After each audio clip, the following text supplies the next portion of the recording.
mobil ngerem bunyi. Ada lagi mobil cakramnya banyak debu banget tuh, ya kan? Terus mobil direm getar. Banyak ya masalah-masalah begitu ya? Banyak. Kita sering dapat keluhan kayak seperti itu. Kita bahas masalah pengereman. Tonton sampai habis.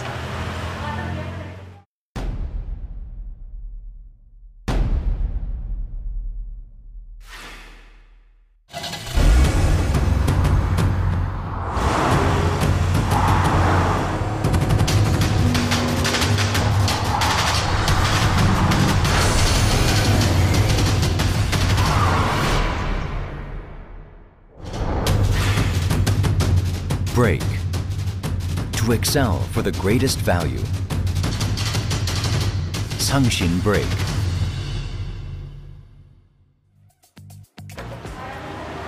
Kembali di Proliva Channel dengan saya Faiz. Kita ketemu lagi dengan Ki Gentong. Wah, lama kita nggak ketemu. Apa kabar Ki? Kabar baik. Dan kita juga kedatangan tamu dari Peter dari HiQ Indonesia. Dari HiQ Indonesia. Nah, ini edisi spesial kita mau bahas masalah pengereman. Ya, pengereman di mobil itu masalahnya ternyata macam-macam ya. Banyak, ada banyak macamnya. Ada yang datang mengeluhkan ketika jalan atau akselerasi mobil getar. Getar. Ada yang kampas remnya masih tebal tapi disc brake-nya habis. Ada yang disc brake-nya goyang-goyang, pokoknya macam-macam lah. Macam-macam. Sampai yang paling fatal adalah blong ya. Blong. Loss.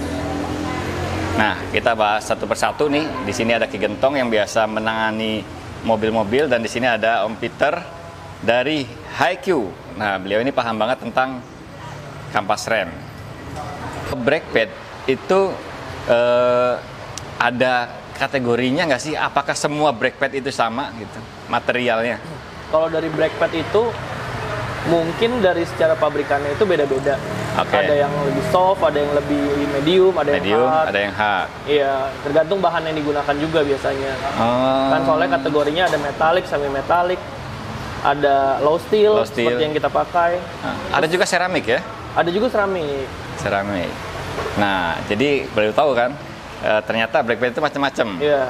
Sesuai kebutuhan. Sesuai jenis mobil juga. Yap.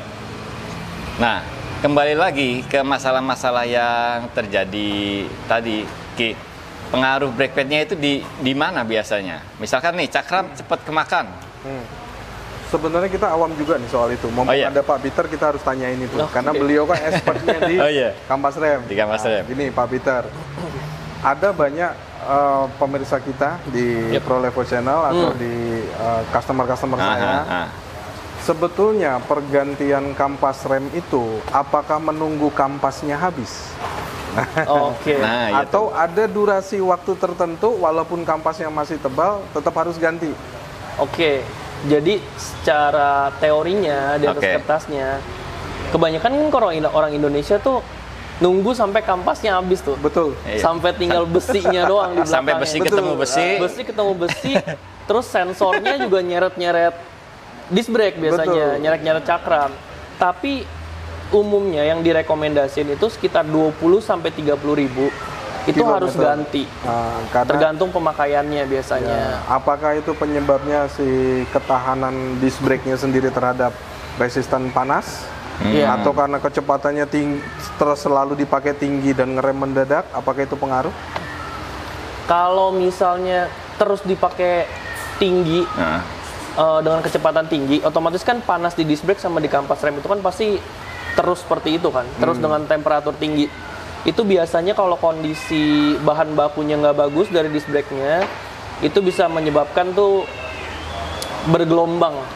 Gelombang itu karena itu. Iya. Jadi salah satu penyebabnya karena panas tinggi. Karena panas tinggi dan materialnya yang kurang baik. Nah, makanya penting banget di kampas rem ini untuk kampas rem bisa ngerilis panas tuh dengan cepat biasanya. Dengan cepat. Makanya di beberapa jenis tertentu cakram itu dibolongin. Yap, benar-benar. Berarti memang ada fungsi juga di kampas rem, yaitu melepas panas. Melepas panas. Dengan cepat. Iya. Nah, kembali lagi tadi pertanyaannya Ki Gentong. 20.000 sampai 30.000 harus diganti, walaupun masih ada. Walaupun masih ada. Resikonya apa? Misalkan kalau dilanjutkan gitu. Kalau dilanjutkan biasanya semakin tipis, biasanya bahan bakunya kan semakin nggak bagus lah, semakin nempel ke besi itu semakin padat biasanya. Jadi kalau misalnya ngerem ke cakram, biasanya cakramnya tuh terjadi gesekannya lebih parah lah. Dan itu pernah kita alamin, sorry dipotong. Itu pernah kita alamin. Kampas remnya masih tebel nih. Tapi disc brake-nya habis. Jadi disc brake-nya udah habis, bergelombang. Dan ketika kita buka kampas rem, si kampas remnya ini udah kayak batu. Udah keras banget gitu. Tapi jadi, Om, sorry saya tambahin sedikit. Kalau soal itu juga ada dari bahan kampas remnya. Pengaruh materialnya. Mungkin ada pengaruhnya juga. Kita nggak bilang mana yang baik, mana yang enggak. Tapi biasanya seharusnya secara teori kampas rem itu lebih habis duluan daripada disc brake-nya. Bisa jadi karena habit bawa mobilnya. Bisa juga. Tiba-tiba 200 kpj ngerem, 200 kpj ngerem, yang kalah disc brake-nya. Gitu. Jadi ada resiko pada saat kampas rem itu dipakai terus-menerus, itu kekerasannya makin mengeras dan akan makan disc-nya. Iya. Itu kenapa tadi Pak Peter bilang 20.000 kilometer ganti. Iya. Walaupun kampasnya masih terlihat tebal. Terus ada yang masalah yang rem di mobil-mobil tertentu nih, di sekitar roda itu banyak debu itu tuh, debu material kampas rem. Di velg. Ya, itu pengaruh dari mana? Itu dari bahan bakunya biasanya. Dari materialnya? Dari material. Material padnya ya? Material padnya. Bukan platnya, bukan? Padnya. Kalau material kampas rem itu ada berapa macam? Untuk mobil harian, mobil umum gitu? Biasanya setiap pabrikan itu punya standar yang beda-beda untuk dari materialnya. Kalau misalnya dari kita itu cuman bisa menyimpulkan secara kasarnya antara metalik, semi metalik, low steel, keramik atau asbestos. Tapi bahan detail di dalamnya itu biasanya setiap pabrikan tuh beda-beda kandungan persentasenya. Oh iya, formulanya itu rahasia masing-masing ya. Saya punya resep sendiri-sendiri lah. Oke, gitu. Ada metalik, terus semi metalik, sama low steel. High Q ini yang mana? High Q ini masuknya ke low steel. Yang mudah berdebu itu material apa? Kebanyakan kalau misalnya yang paling berdebu sekali sih metalik biasanya. Oh, metalik. Ya. Di sini saya juga bawa contoh ya. Untuk kampas rem yang metalik. Oh, yang mana? Nah, yang mana? Yang ini? Ini yang metalik. Oh, iya. Wah, langsung hitam tuh. Ya, ini kita colek aja gini langsung hitam biasanya. Tapi di pasaran masih banyak ya? Yang metalik. Masih banyak. Ada brand. Ini berarti yang cenderung ngotorin velg. Iya, yang cenderung ngotorin velg. Dan biasanya ngotorin velg tuh semua kena gesekan pasti ada residu ya. Iya. Kalau yang ngotorin velg itu yang orang biasanya maksud nempel di velg nggak ke bawah sama angin. Iya, biasanya warnanya agak kemerah-merahan. Iya. Nah, pertanyaan bahkan ada loh OEM mobil tertentu itu yang begitu. Ya, original Chevrolet hampir semua seperti itu, original. Pertanyaan selanjutnya, apakah bagus tidak sih yang berdebu seperti itu? Resikonya apa? Apakah cuma ngotorin aja? Apa ada resiko lebih lanjut? Apakah itu membuat si disc brake lebih aman sehingga yang habis kampasnya duluan? Kalau itu sih tergantung ya, karena kan dari tadi metalik, semi metalik ke low steel itu kan seiring perkembangan zaman, teknologi itu kan terus berkembang ya. Kalau misalnya masih dengan metalik dan ngotorin debu, dengan seiring berkembang zaman udah 2022 kan orang nggak mau velgnya terus berdebu, terus dibersihin, terus kondisinya sih gitu aja. Kalau misalnya masalah pakem dan nggak pakem itu balik lagi ke pabrikannya masing-masing. Berarti itu teknologi lama ya, metalik itu ya? Iya, metalik tuh sekitar 2000 awal lah. 2000-an awal, jangan-jangan tahun 90-an itu metalik gitu. Kalau 90-an kebanyakan masih asbestos. Ya, itu yang nggak boleh. Oh, ada lagi tuh. Ya sekarang udah nggak boleh ya? Nggak boleh, karena pencemaran lingkungan dan berbahaya bagi paru-paru. Oke, tahun 2000-an awal itu metalik, terus semi metalik. HiQ ini low steel. Ngomongin HiQ ini brand mana ya sebetulnya? Ini kita masih full made in Korea. Dari Korea? Yap. Dari Korea. Memang fokus di brake pads. Fokusnya di brake pad sih. Di brake pad. OEM? OEM teknologi. Kita sama persis seperti bawaan OEM. Oke, nih HiQ. Ini ada beberapa hal menarik ya di yang terjadi di workshop saya paling sering. Customer bawa brake pad racing. Oke. yang menurut saya wasting money. Iya. Kenapa wasting money?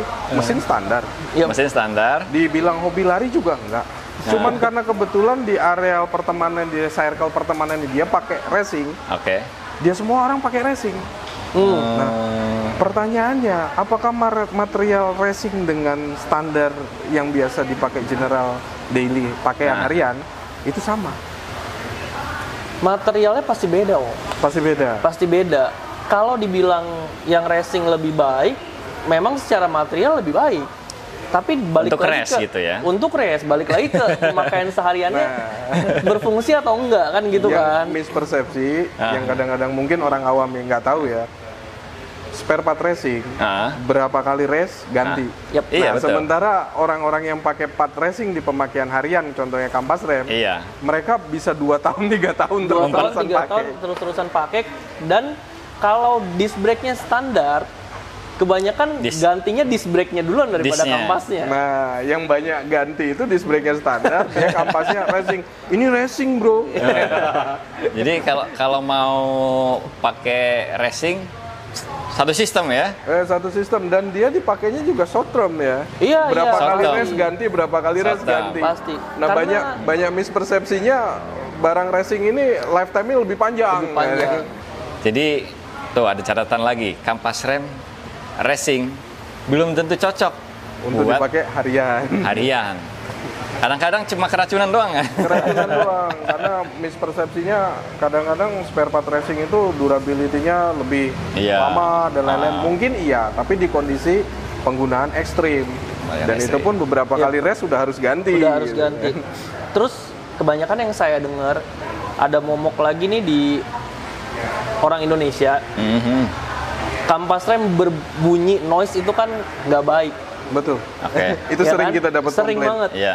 Sedangkan kalau misalnya bahan yang dianggap baik itu seramik atau enggak misalnya kampas rem racing, mungkin kalau Om pernah pakai berdua, kampas rem racing itu pasti bunyi. Oh gitu. Ya kan? Pasti bunyi. Kalau diinjek remnya. Iya. Karena logikanya gesekan itu pasti bunyi. Menimbulkan bunyi. Pasti menimbulkan bunyi.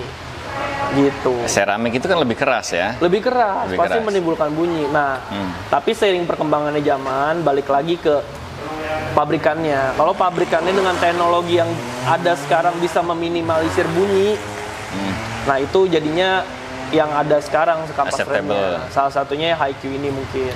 Ada lagi beberapa mitos ya di bengkel gitu kan. Kadang customer kita asongin 2 brand, satu HiQ, satu brand yang lain. Iya. Oke. Ada satu brand yang polos, tidak ada garisnya sama sekali. Nah, kadang-kadang customer, ini kok nggak ada garisnya, yang ini ada, originalnya ada loh. Apakah itu berpengaruh? Nah, itu dia. Fungsinya ini apa nih ya? penting. Ini fungsinya. Ini HiQ ya? Ini HiQ, ini HiQ. yang metalik tadi. Ini metalik. Nggak ada garisnya. Nggak ada garis di tengah. Nah, itu fungsinya sebenarnya buat apa sih gitu? Slot itu, ini untuk jalur masuk udara nih. Oke.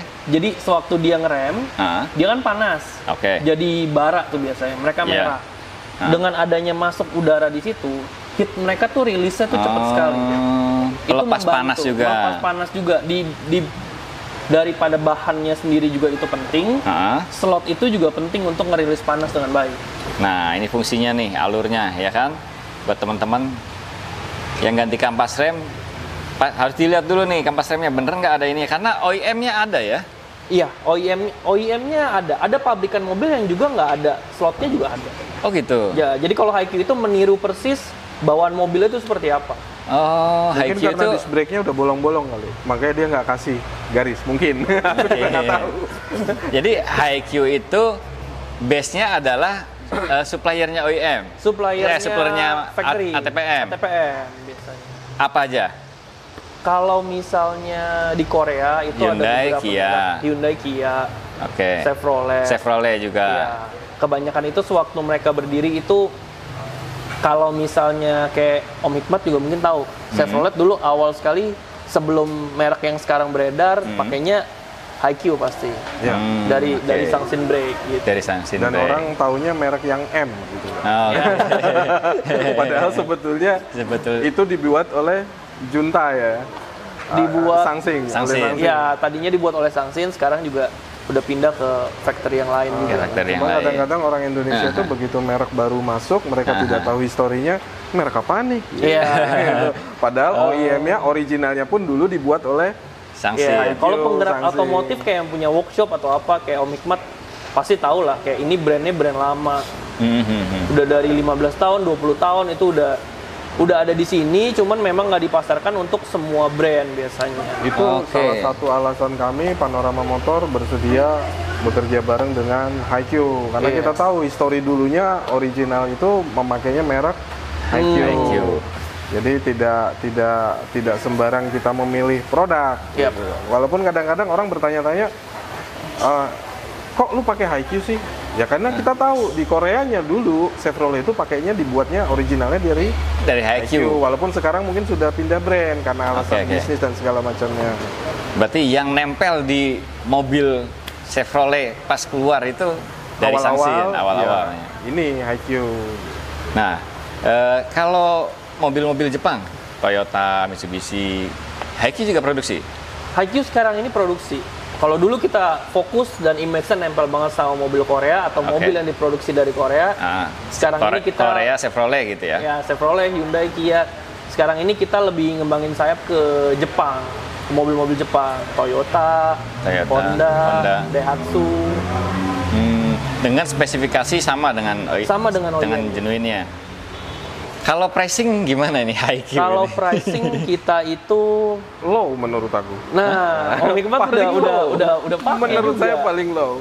Jadi tidak selamanya harga yang low itu kualitinya low juga. Betul. Karena dari pembicaraan kita dari awal sampai sekarang, material almost semua merek itu sama.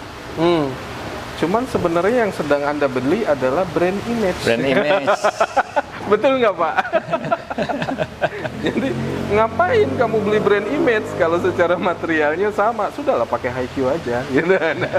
Kalau misalnya untuk beberapa produk, Oke, untuk beberapa produk. mungkin secara pricing nggak bisa lah semuanya tergolong murah.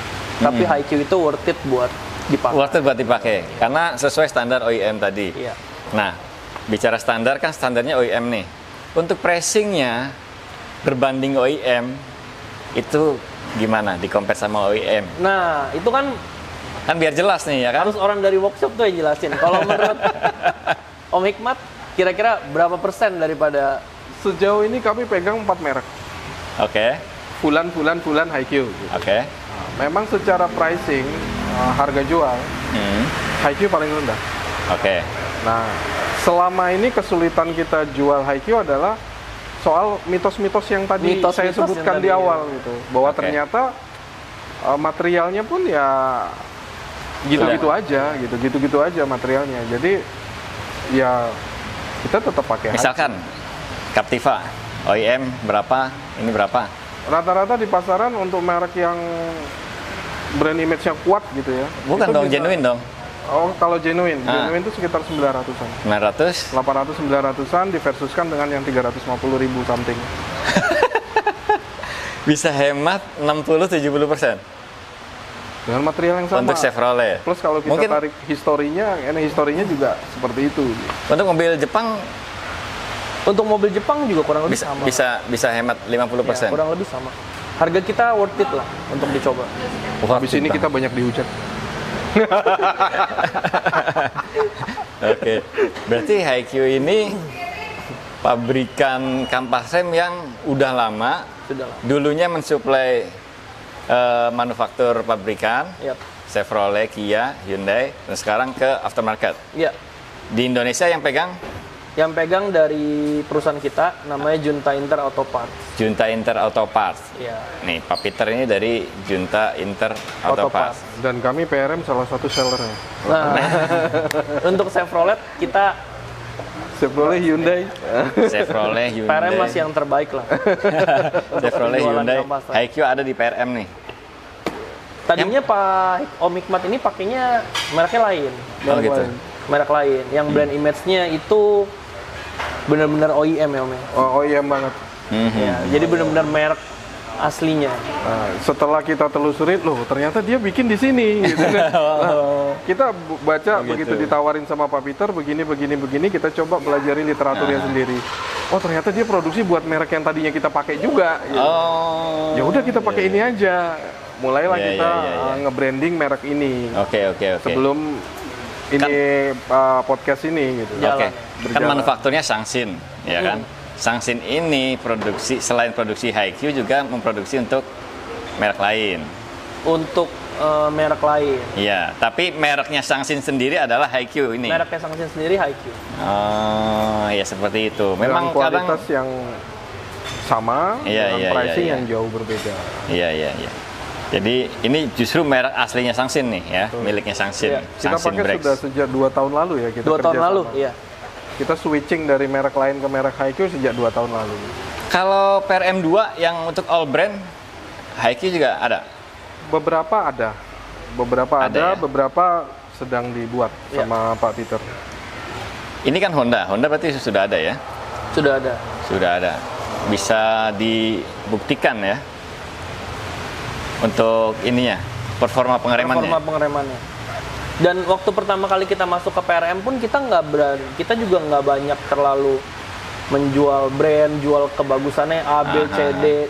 Saya sendiri yang cari. Ya, saya datang ke Om Hikmat dengan brand yang waktu itu dia pakai, saya cuma bilang tes sendiri aja.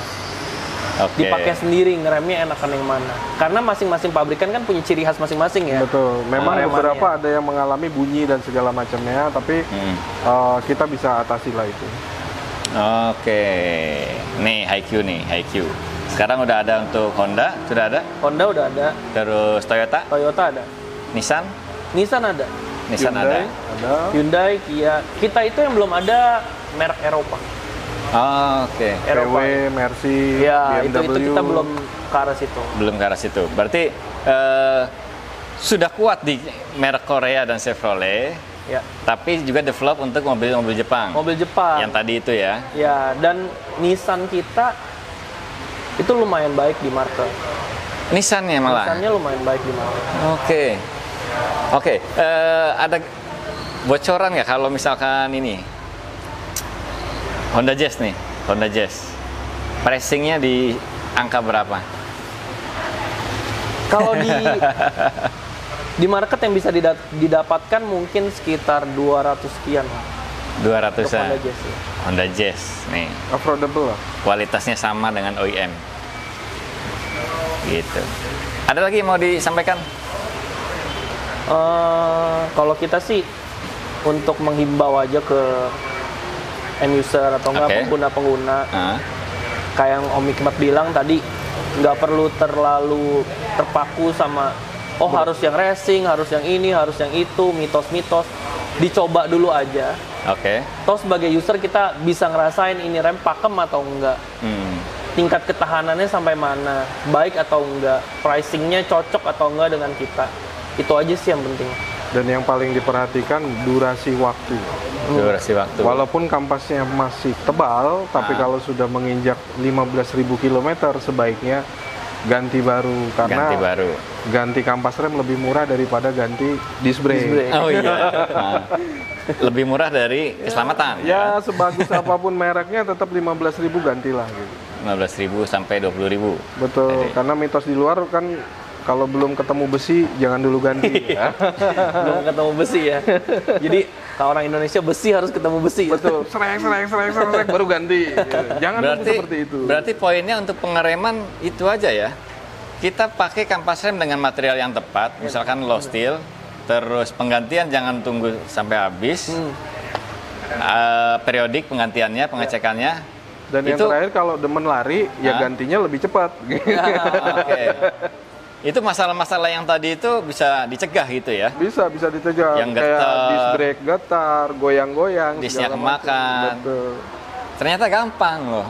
Ganti kampas rem yang bagus standar OEM. Contohnya HiQ ini. Terus jangan tunggu sampai besi ketemu besi. 15.000 ganti, 15.000, 20.000 ganti. Nah itu.